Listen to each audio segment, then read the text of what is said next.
Hi everyone, welcome back to the MindShift Special Ed Channel. As usual, my name is Dean and I'm the host for today's show, and I'm here with me Miss Achari. I'm a general ed teacher. I teach biology and physical science, and this is my second time of being here, so I'm glad to be here. All right. Thanks for the invitation, Dean. Miss Ennis, and I'm a resource teacher at a middle school. Oh, okay. All right. So I have you guys here with me for us to look at the possible ways that we can support students with autism to function well in their classrooms. Yeah. All right. So once again, you guys are welcome. Thank you, sir. Thank you all for coming for us to have this discussion. Yeah. So our first question on table is that what are some of the early signs teachers should look for in identifying students with autism in their various classrooms? So let's start with Mr. Achari. Yeah. So kids like that, they usually have very delayed social interactions. Okay. They find it difficult to make conversations with general other kids that are of their same age. Okay. They like to do things, the same thing over and over again, very repetitive behavior. Okay. And it's usually very difficult for them to transition from one part of probably a lesson to the other. Okay. So those are some of the few signs that Thank you very kids much for that. have. All right, Miss Ennis.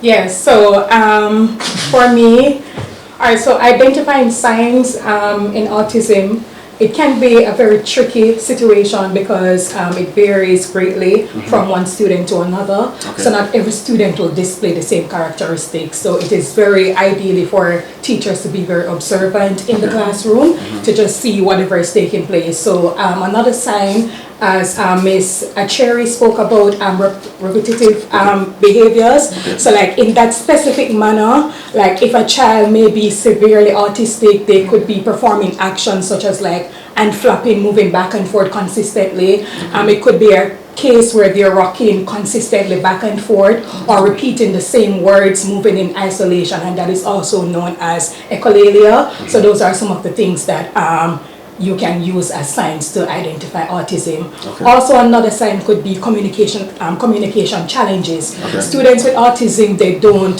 communicate frequently. Yeah. They don't give you eye contact when That's they're very true. communicating with you, right? So Yeah, they yeah. just, they don't understand your body language and what Yeah. you're saying. Yeah. So that can also be another sign to just, look out for. Yeah. Not if you just see a child one day just not looking at you means that, oh, he has autism, but it's a consistent behavior that you have to look out for. And also another sign could be like sensory details plays a major role. So like the lighting, the sounds, the texture of items, those are huge parts of signs that you can identify. Like those things can go like it triggering to them. If the light is too bright, they can't function correctly. If there's just the sound playing like something, it just triggers something within them that, this sound is affecting my thinking, or they just can't sit still. So that's also another sign that you can look out for when it comes on to sensory details for students with autism. Yeah, just to add to what the two of you have said, another early sign is they don't like socializing themselves with others. Just because they can't express themselves, Right. so they try to isolate themselves. I don't know whether we should say antisocial. Yeah. Okay, so let's look at individualized supports like IEPs or behavior intervention plans. What are the rules what rules does those individualized supports play in supporting students with autism in their various classrooms?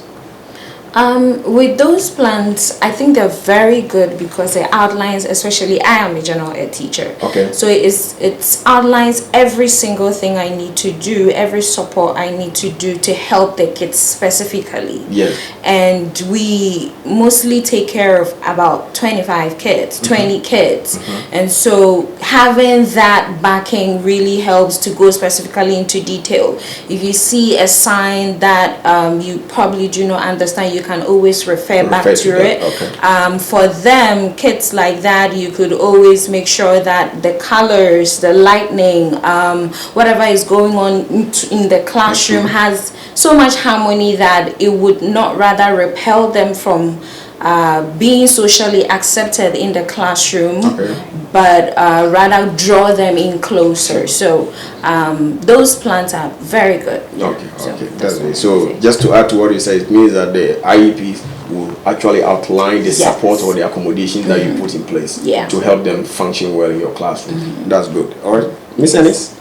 Alrighty, so yes, the IEP is a legal document that is set by law that, you know, teachers has to use within the general education setting to support students with autism. So for example, when we look on an IEP document, it listed items such as the goals outlined for the students, whether it is academic goal, whether it is social and communication goal outlined for the students. We look on their accommodations, or are you going to support the student based on the goal that is listed in the IEP, and what modifications can you provide throughout the lesson so that the students are able to receive the information. So, you know, using the goals, using the modifications, using the accommodations, those are great tools and those are great identification factors in the IEP that we can use to support the students with autism. And when we look on the behavioral intervention plan, when we're saying, for example, if a student has ADHD, so the student may be hyperactive, right? So in the behavior plan now we can list strategies, like tailored strategies based on the need of that student. So with that plan now,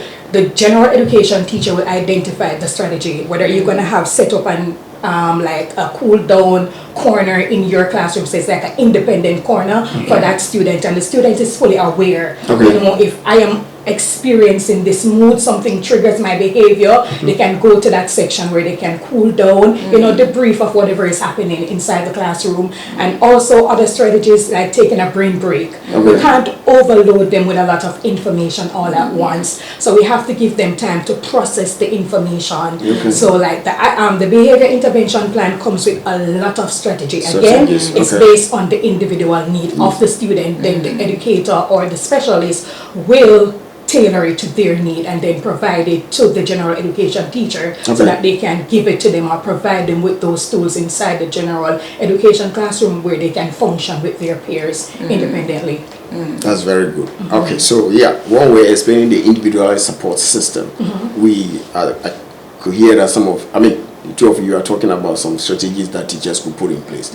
But apart from that, let's look at some of the how general education teachers or teachers in general, how they can adapt their instructions or strategies and also their classroom environments to ensure that students with autism are successful academically and socially in their classrooms. I'll start with you. We'll start with me? Yep. All right, so we can look on the visual support, right? When we're speaking about students with autism, visual goes a long way with them. So you have visual schedules inside the classroom, and this helps them to know what comes next. Like, they don't need to be in the unknown, what is going to happen next, because the mind start wandering, they start performing different activities. So having a visual schedule, this comes first, this is next, and then this is what you're going to do after. And I've seen where that has been very impactful inside of the classroom, using diagrams, using charts, using audio. On your smart boards, you have a lot of visuals to engage them in the lesson. So visual support is top on my radar to support students with autism. Also, your classroom environment, it must be structured in a way where the student feels a part of the environment. You have clear goals, clear routine, what is expected of you to do when you come in, what do you do after, this is what you do when you're leaving. So having that environmental that is conducive to them, then that goes a far way with them. So setting up your classroom in a way where they feel included, a part of it, so that is also good. So you have the visual support and you have the classroom environment. And if we're talking about where the accommodations comes in, like you'd use the graphic organizer to help them with their writing. If we're talking about technology tools, students with autism might have a need for speech to text software. So where that technology comes in, if you don't want them to feel like, you know, you are excluded or you are different from the others, so you provide them with that strategy. So all right, it's time for writing, right?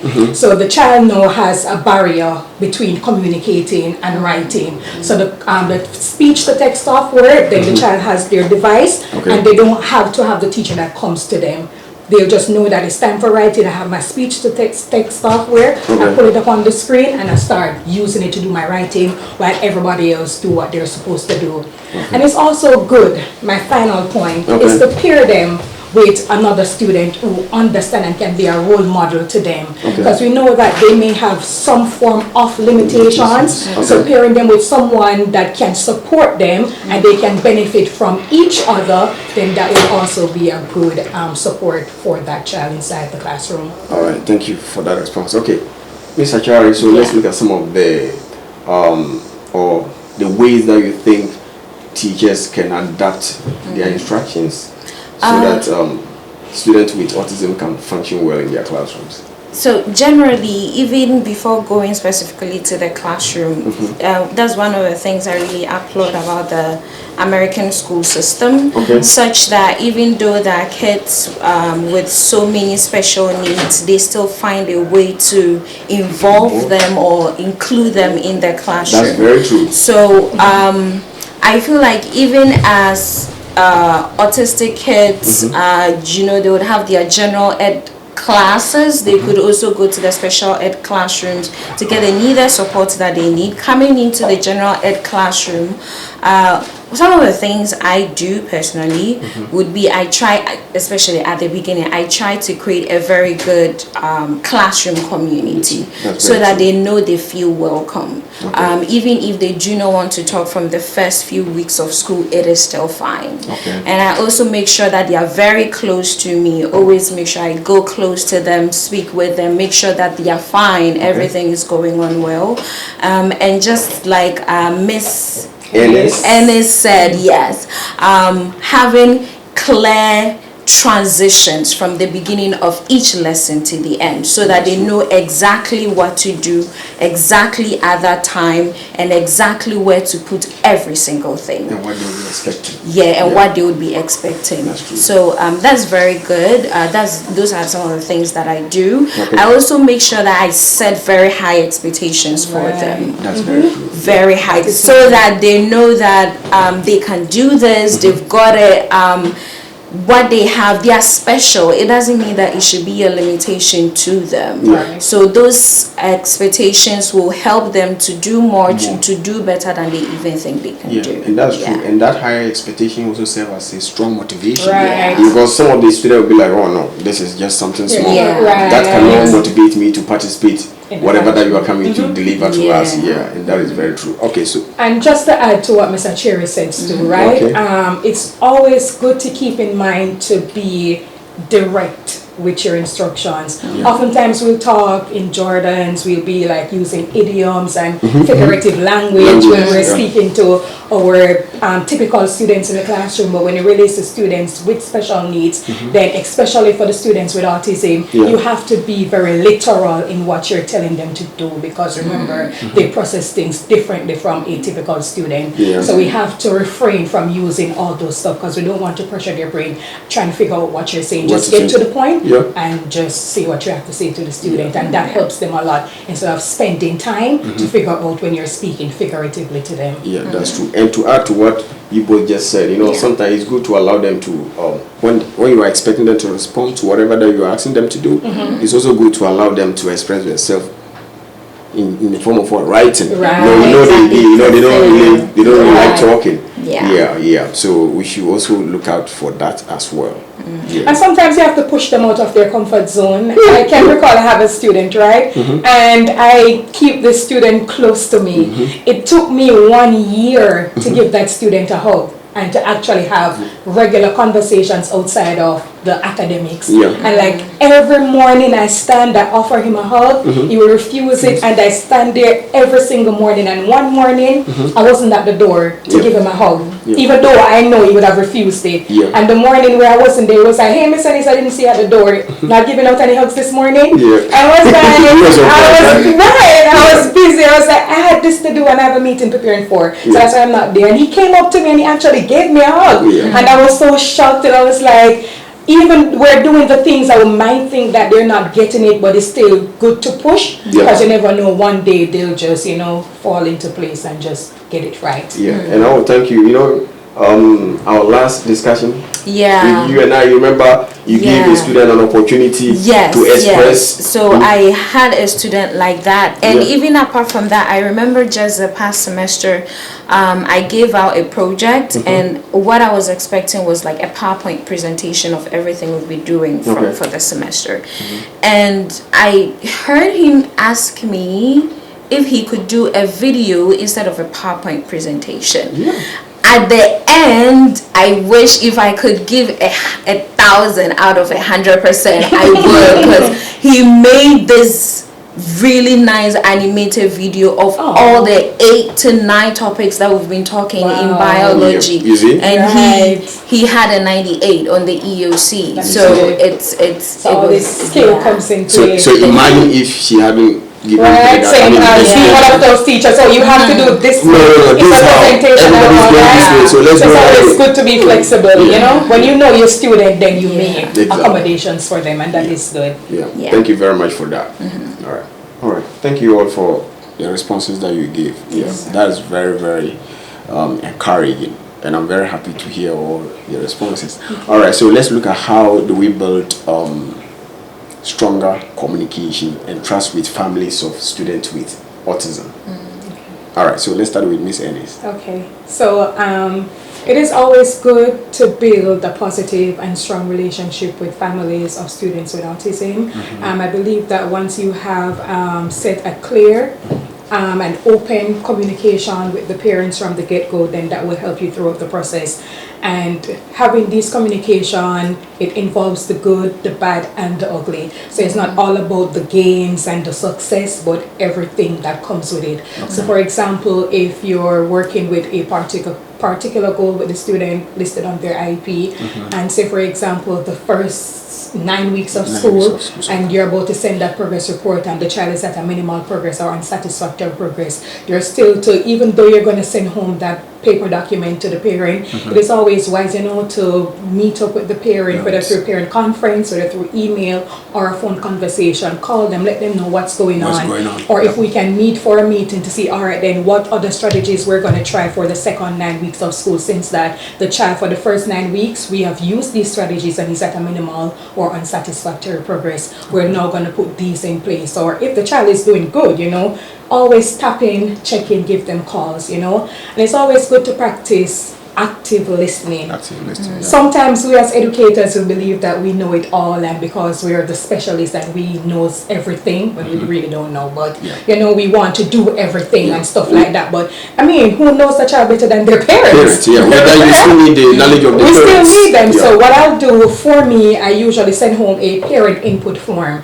So if I'm gonna conduct an IEP meeting, I need to hear from my parent. The child spend a lot of time with you too. You know them before me. You know the behaviors, you know what triggers them, you know what put them in a good mood and stuff like that. So you know, always listen. You know, I allow my parent to complete that form, and I allow them to be involved even throughout the meetings. Like, you have a voice, you are part of the IEP team. So I give them the opportunity to voice their concerns, you know, share with me what they have used at home, and also I also share with them, you know, these are the strategies we have used at school, and we see that it is working. The general education teachers use it as well, and they share success stories. So we now as a team are going to propose these strategies that you can also use at home, and then you are going to share with us like how it has been working. And, you know, we come together as a team, we decide, you know, if we're going to keep these strategies in place and we're going to add anything or remove anything. So always go to practice active listening skills,